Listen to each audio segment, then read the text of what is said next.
Being of community should be a kind of a willing, a wish of the individual in the community. But what lasts is a set of rules that make and positions also. I would say how do you say But it's like a social deal that bases on some rules. It's like a social deal of finding a common ground. You can have very different people with very different interests, but you feel that they do their best to find this 1% of a common interest in order to get together. And then they shut their mouths when it comes to politics or whatever, because it's more useful. Community. Now I want to be a bit critical. Because if you want, like, if you think about it like not so positively, a community is something that you cannot belong to.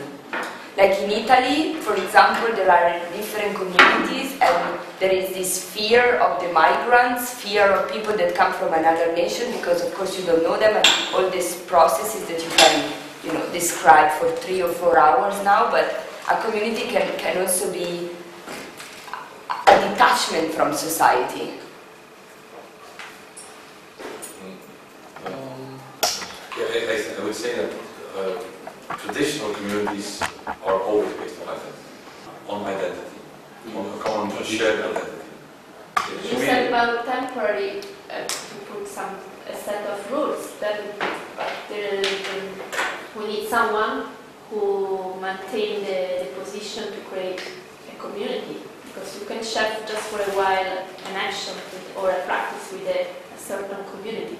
But then we need We're talking about very different mechanisms in very different spatial situations, like social situations. Like you were talking about the problem with 3 okupas in Rome that hate each other, and when they have some external enemy pretext, then they get together, but on a daily basis they wouldn't be able to do anything together. In Australia, it's totally the opposite. So you feel that the pretext of being together is much more important. So even though people one could be a fascist, the other one could be a communist, but because they need to build a barn, they will just shut their mouths and they will do it. Yeah. No, I think it's an interesting concept or an interesting phenomenon that in many communities you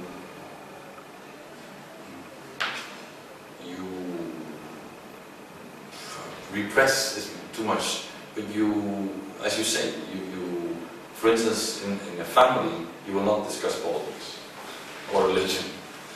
I mean, we had a sort of rule in the house: you can discuss everything except religion and politics, because it's always in a fight.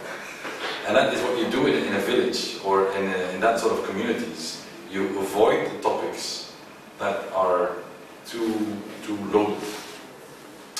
You also, in a sort of way, when you say coziness, for instance, here I quote Simmel. Simmel said coziness is a phenomenon that erases the personal. So if you want a cozy atmosphere, you don't talk about your real things or your personality or your books. Coziness, if it's profound, it's not cozy. In fact, this is almost similar. And when I read this, it was like, whoa, very interesting. Coziness is a sort of superficial, impersonal commoning. You share many things. For instance, cooking together, but you're not personal, deep.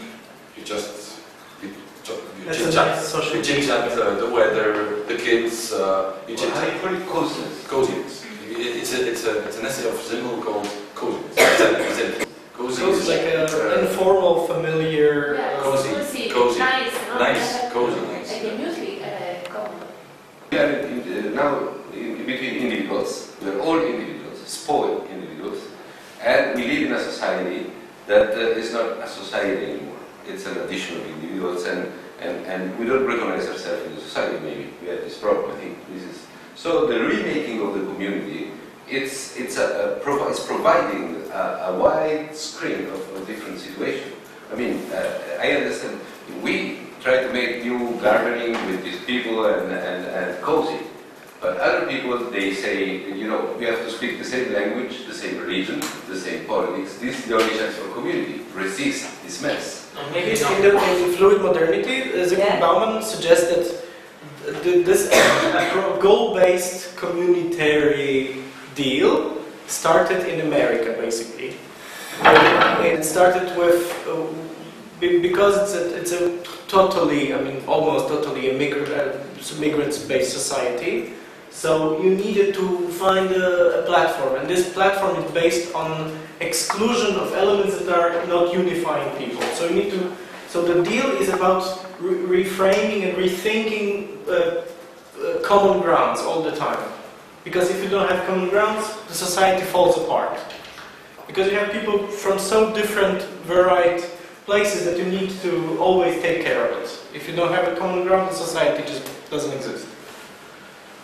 So you need to have external enemy, getting rich, and so on and so on. I mean, we are multiple belonging. We live in a society where we have multiple belonging.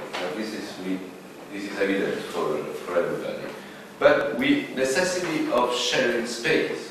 Let's drive it to space. It is a question of social economy also, no? Because I think the community also is the system that provides.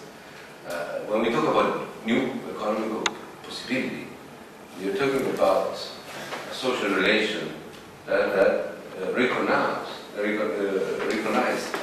economy that produces a social economy. I believe that we need to re-establish local communities. And then it would be very interesting, and I'm very fascinated by how the devices resist according with the contemporary mobility of the people.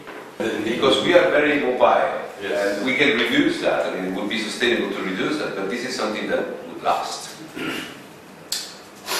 I would place the problem somewhere else. I think it's about representation. Because we have a deep and ongoing problem of democracy, which is a main, let's say, ruling modus that we have chosen on this earth. And the problem is the ongoing and becoming more and more radical lack of representation, which means that people that in this modus are being chosen to represent communities, and again, in different sizes, they don't represent. They just represent themselves. Because the system enables and encourages this sort of approach. I think we are slowly getting to a point in which we need to rethink the mechanism of self-governance, and this will make a new community. A community is not represented. I mean, if we think all the communities we were talking about, more or less, they are not represented. I mean, it's not. When I'm as a voter, I'm not part. I vote not as part of the community. I vote as a citizen, being part of society. My first hunch would be that democracy is not about community. Democracy is about society. Society that then decides via representation or via direct democracy to organize politics, to organize the rules of society. So general rules of behavior, the general, whatever. All the political decisions you need to make a polis, to make the city-state. City-state polis, political entity. So the body politic is not a community. And the society is not a community either. That's why attorneys make this difference between Gemeinschaft and Gesellschaft. No? Society is deeply anonymous. The community is deeply warm, shared, closed. Society is more open. No? So, but in fact, that's my feeling. That there is a jump from community. Community is my first thought would be that community is not about politics. It's not when you say a political community. Well, it is, because when you think about local level of it, the person that you vote for in a small village to be in a village council is an effect of what are the emotions of community, because this is such a low level of governance. And by aggregation of power and statistics, you get society out of it. I know it's a simplification, but it starts somewhere there. In a way, this political representation not only represents them, but the whole community. community. Sorry, there is a mistake, because also democracy is not representative democracy, there's also direct democracy. Of course. And community is the place for direct democracy, maybe. Or anyway, it's the place, but this is complicated to define again. I want to try to say that community is the management of the common space, the locality, the space.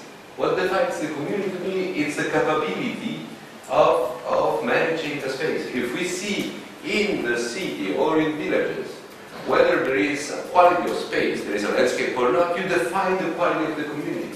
I think there is a reciprocity between landscape and community somehow. I think, in a sense, this idea of neatness or taking care of the space is when the public space, which is the space of the state, of an anonymous force, public space, which we often forget as architects, that there is this third space, I think, and that's, of course, where I think the idea of the common is a very interesting one, becomes ours. Ours and everybody's, but not the state. Not state control, and that's where there's a big job again, between the common space and the public space, but the public space is the state space. So there are Common spaces are rare nowadays. They are either private or public. But they existed. We know the common, for instance, is a space you can use, but it's nobody's. But the things you were talking about that might seem quite obvious to a Western person were not so obvious in Poland. In the case of probably many post-socialist states, the division between private, that was always neat and well treated, and was the fortress of also mental safety. This division between public and private was tremendous, very hard, very strongly visible. Like in our world, of course, historically it's different causes, but it's only in the last 20 years that we started, as Poles, for instance, to think that we need to express ourselves also as individuals, but it also creates communities, paradoxically, because it's a goal, that we need to appropriate this space in order to make ourselves feel better, because it's purely aesthetics in most cases. We've been wandering around a lot, searching for our position, our own position around the word and the meaning and the interpretation of community, which is a term that is slightly moving because of context change. I mean, the community has lost its locality, that apparently was one of its first characteristics. And locality is reinvented, the community is getting reinvented everywhere. There is an encounter of very diverse kind of realities. But the community is also a term that gets widely abused. We start from that, from our position, critic on the word, and then try to relate the two terms, community and art. In how many ways could be related and what that means. The funny thing is that we actually, from geography and community, we moved to the act, and then we ended up with our own position as actors in this game. So, as already Lorenzo said, we started with geography as a starting point. That was suddenly losing importance. Through a game, we established our relationship towards orientation points such as center, north, neighborhood, community, and in many cases what came out was that our physical presence can even have nothing to do with the community. Then the second phase was a conclusion on the deficiency of the existing terms. So categories of communities and ways of engagement into activity suggest, let's say, a number of different names like initiative, collective, network, platform, club, aggregation, group, circle, or even a project, which is a widely used bucket name. Then number 4 was, we were thinking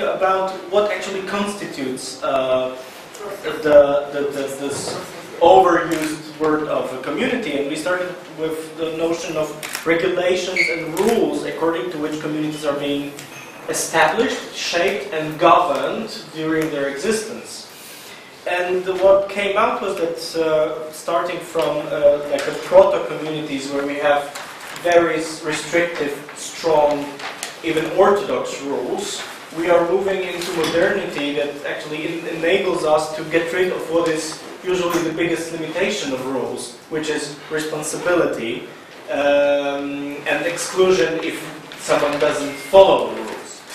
Then we went into the next number, which was a discussion on what is a bond for a community, what puts a community together.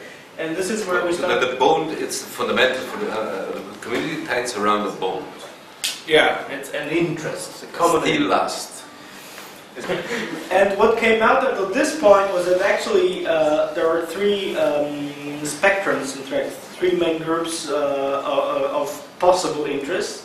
One is survival, the other one is safety, which are being transmitted into survival, into economy, and safety into politics. Then we have another element that Levin suggested, which is culture, being also sort of a medium that can be expressed also in the other two. Because culture comes with a pleasure, basically, with all the hedonistic elements that start the gathering. Eating together, drinking together, maybe singing a bit, and you enter into other goals with this nice pretext. And then number 6 was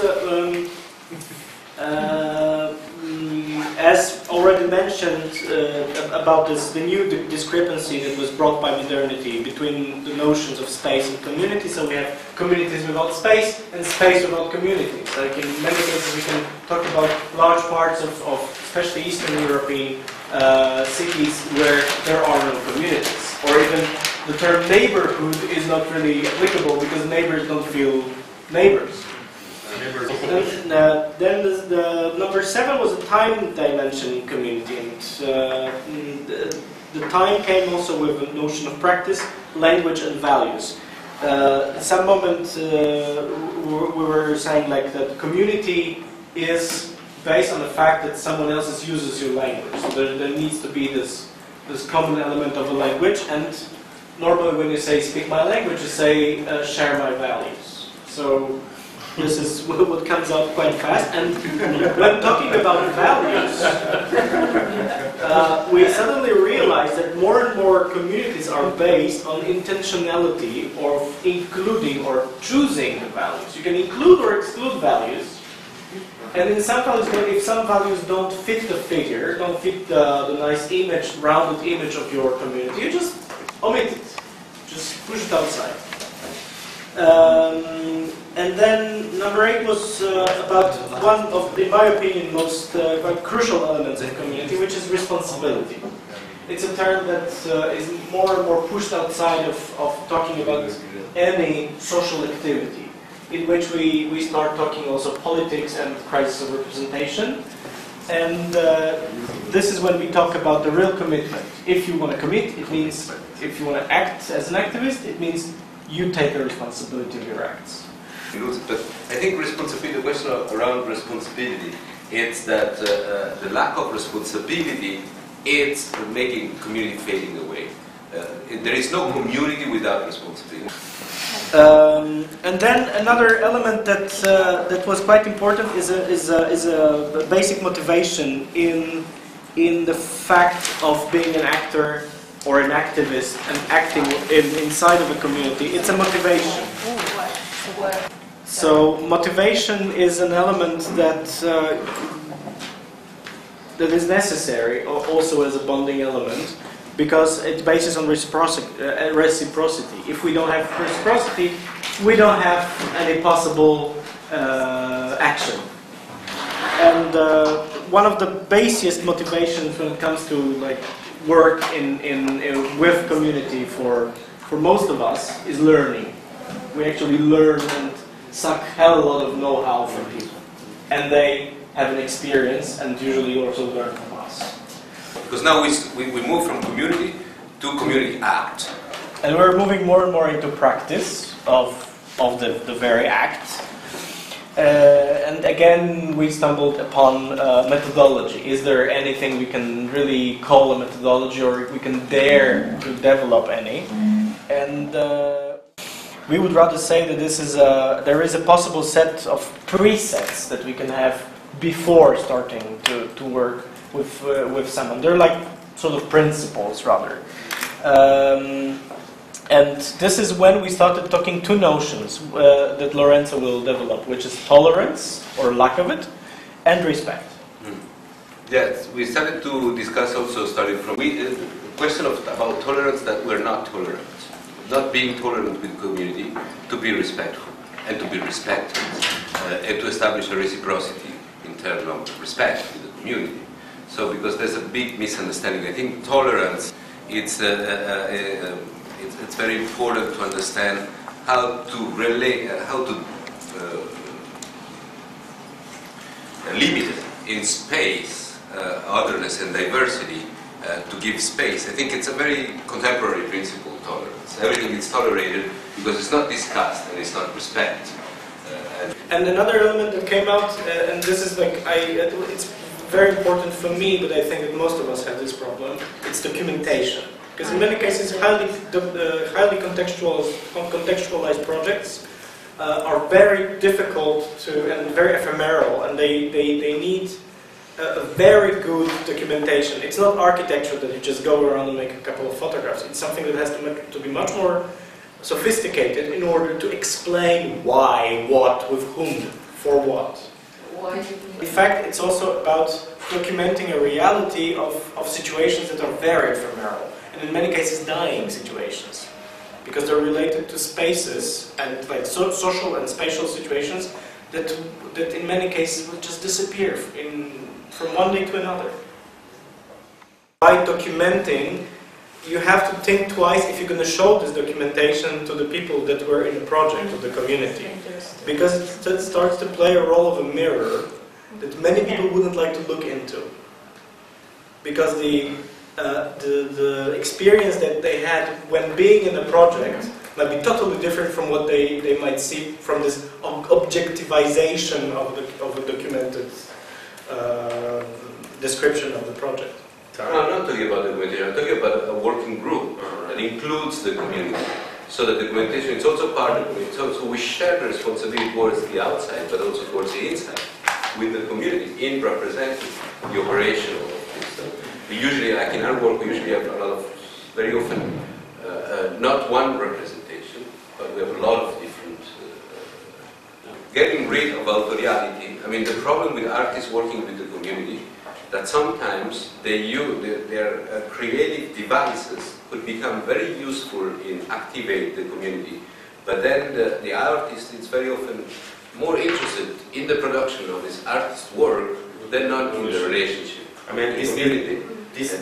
I think, it seems like the Nicolas Bourriaud stuff about relational art. That means like producing relational, producing art, collecting contents in the community and then exposing it in the white cube, like using as an aesthetical device for its work that is not more related to the community, and it hasn't got anything to do with the community itself, other than, knowing the community and using it as a source material for a work of art. That is more or less what and we started to understand how to get rid of a certain relativism. We should try to create a relational approach. Also, what we try today is to try to investigate the term through the relation, through the position that any term takes in between people. And so, I think the question of relation is more important than objects, of course. And I think a lot of artists exploitate communities by using them, abuses community by using them in the work they produce for museums. I think this is a very general thing. It happens very often